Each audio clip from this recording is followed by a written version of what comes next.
याद रखो,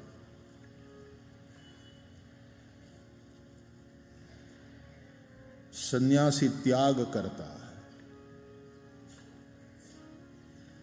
साधु त्याग करता है, उसका जीवन त्याग प्रधान है। लेकिन गृहस्थ तप करता है। साधारणतया हम ये मानते हैं कि बड़े बड़े साधु संत ऋषि मुनि बहुत बड़ा तप करते हैं, वो तप अलग प्रकार का।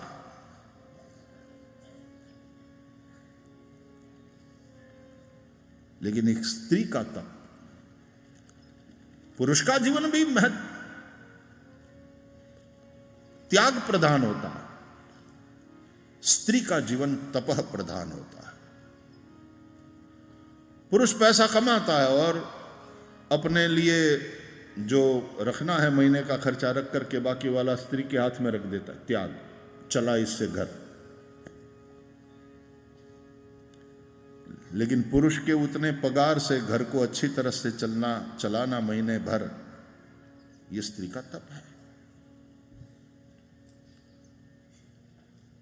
पुरुष त्याग करता है, स्त्री का तप 9 महीने तक बालक को उदर में पालना, गर्भ को पालना तपस्या, फिर उस बच्चे को जन्म देना तपस्या है, उस बच्चे को पाल पोस कर बड़ा करना, उसमें संस्कार का सिंचन तपस्या है। एक समय के बाद पुरुष तो पहले पैसे का त्याग करता था, फिर संसार का त्याग करके सन्यासी बन जाता है।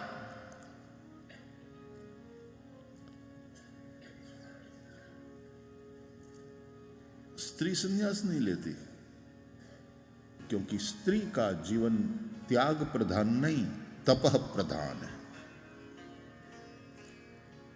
स्त्री संसार में रह करके, स्त्री गृहस्थ में रह करके तप करती है। तप का एक अर्थ है सहना, और वह सहिष्णुता वाला गुण स्त्री में परमात्मा ने विशेष रूप से रखा। जिस दिन वो सहिष्णुता गई स्त्री से, स्त्री का उतनी मात्रा में स्त्रीत्व कम हुआ। Physically yes she is woman, लेकिन वो जो गुण,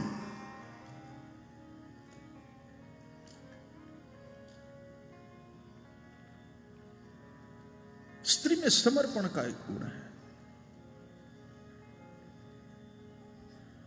पुरुष पाने की कोशिश करता है, स्त्री होने में खुश है।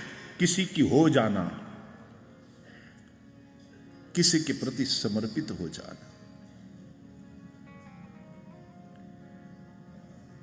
इसलिए कोई यदि उसको कहे कि तुम मेरी हो तो खुश हो जाती है।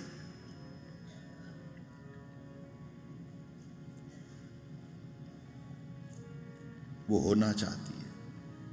समर्पण वाला गुण स्त्री में, उसको सब मेरी मेरी बोलते। बच्चे मेरी मां, बच्चों का बाप मेरी घरवाली, सास ससुर मेरी बहू है।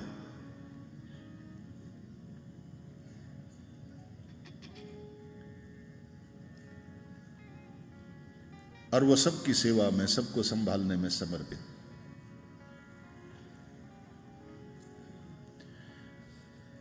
बिना पानी के केवल आटे से रोटी बन नहीं सकती।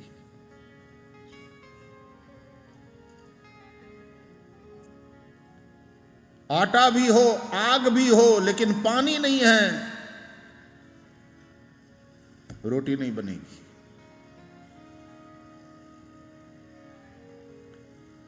केवल तवे पे आटा रख दो, पकेगा नहीं, जल जाएगा।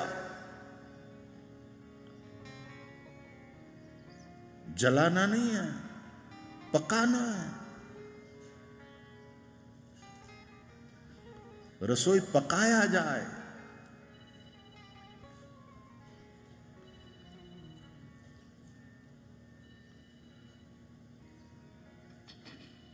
लेकिन वो पानी ही है जो आटे के प्रत्येक कण को परस्पर बांध करके रखता है, उसको एक आकार देता है। आकार धारण करता है आटा,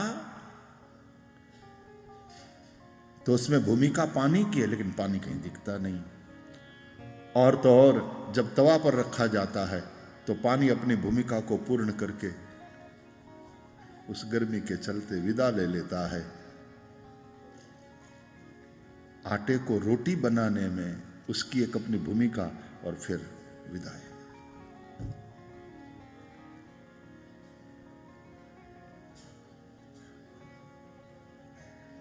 इसलिए ऐसी तपस्विनी कोई स्त्री जब मृत्यु को प्राप्त होती है और उसकी अर्थी उठती है, वो सधवा जाए या विधवा जाए। हमारे यहां अंतिम साड़ी पीहर से आती है रिवाज के अनुसार, कि पीहर की साड़ी पहन करके इस घर में प्रवेश किया था। उसने हाउस को होम बनाया, उसने मकान को घर का आकार दिया, उसने एक व्यक्ति से पूरा परिवार तैयार किया, उसकी वंश परंपरा को चलाया। और एक समय आया कि फिर अर्थी उठी घर से, तो भी अपने बाप के घर की साड़ी पहनकर। उसने क्या लिया या तो उसको क्या दिया?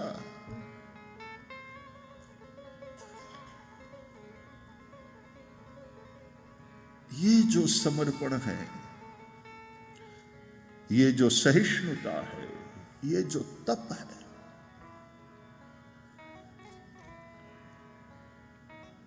Do you think that women empowerment की बात हम अब, उसका शोषण,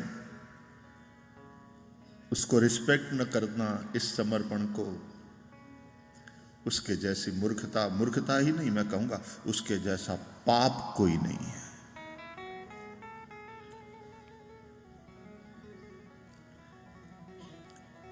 She needs love, care, respect.